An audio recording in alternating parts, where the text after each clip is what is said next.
Hi friends, welcome to Raji வீட்டு விருந்து.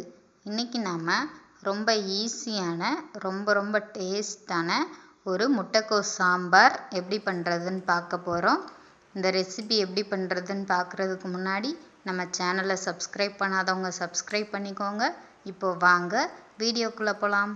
முட்டைக்கோஸ் சாம்பார் பண்ணுறதுக்கு ஃபஸ்ட்டு ஒரு பாத்திரத்தில் 3/4 கப் அளவு பாசிப்பருப்பு சேர்த்துக்கோங்க. கிராமில் சொல்லணுன்னா 150 கிராம் அளவு.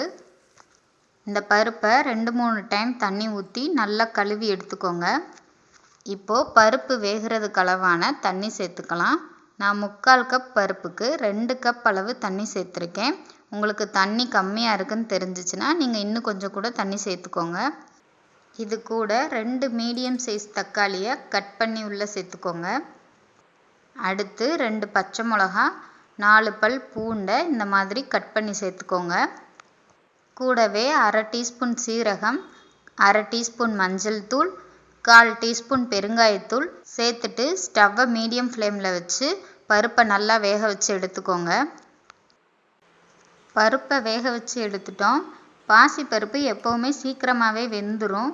அதனால் நீங்கள் குக்கரில் வச்சு வேக வைக்கணுன்றது இல்லை. இந்த மாதிரி பாத்திரத்தில் வச்சு வேக வச்சாலே போதும். பாருங்கள், இந்த அளவுக்கு வேகணும். இப்போ இதை ஒரு கரண்டியை வச்சு நல்லா மசிச்சு விட்டுக்கோங்க. சாம்பாருக்கு நான் இன்றைக்கி 1/2 கிலோ முட்டைக்கோஸ் எடுத்திருக்கேன். முட்டைக்கோஸை இந்த மாதிரி கட் பண்ணி எடுத்துக்கோங்க. சாம்பாருன்றனால நம்ம ரொம்ப பொடியாக கட் பண்ண வேண்டியதில்லை, கொஞ்சம் மீடியமாக கட் பண்ணாலே போதும். அடுத்து ஒரு 15 சின்ன வெங்காயத்தை இந்த மாதிரி நீளமாக கட் பண்ணி எடுத்துக்கோங்க. இப்போ நம்ம சாம்பார் பண்ண ஸ்டார்ட் பண்ணிடலாம். அதுக்கு ஒரு பாத்திரத்தை அடுப்பில் வச்சு ஸ்டவ்வை மீடியம் ஃப்ளேமில் வச்சுக்கோங்க. ஒரே ஒரு டேபிள் ஸ்பூன் மட்டும் நல்லெண்ணெய் சேர்த்துக்கோங்க.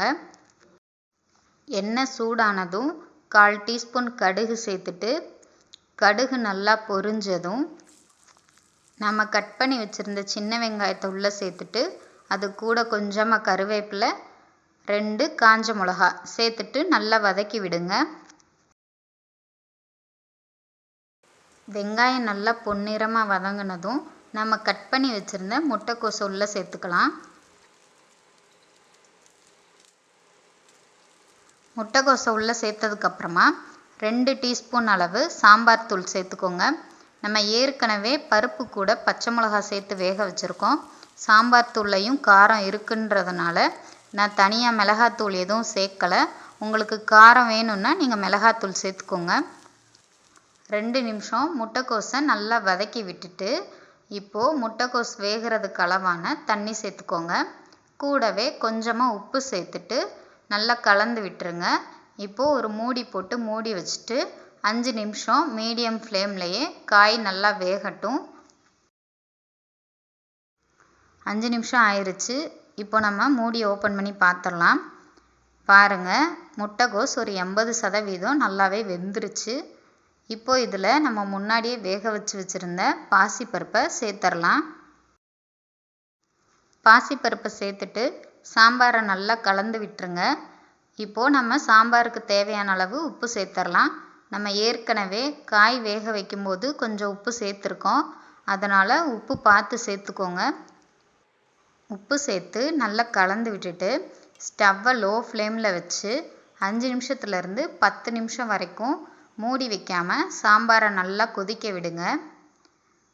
உங்களுக்கு சாம்பார் எந்த அளவுக்கு திக்காக வேணுமோ அந்தளவுக்கு கொதிக்க வச்சுக்கோங்க. கடைசியாக கொஞ்சமாக கொத்தமல்லி தழை போட்டு இறக்கிட்டிங்கன்னா அவ்வளோதான், சூப்பரான ஒரு முட்டைக்கோஸ் சாம்பார் ரெடி. இந்த ரெசிபி உங்களுக்கு பிடிச்சிருக்குன்னு நினைக்கிறேன். நீங்களும் இந்த ரெசிபியை ட்ரை பண்ணி பார்த்துட்டு எப்படி இருக்குன்னு மறக்காமல் கமெண்ட் பாக்ஸில் கமெண்ட் பண்ணிடுங்க. திரும்ப இன்னொரு புது ரெசிபியோடு உங்களை சந்திக்கிறேன். இது ராஜி வீட்டு விருந்து. பாய்.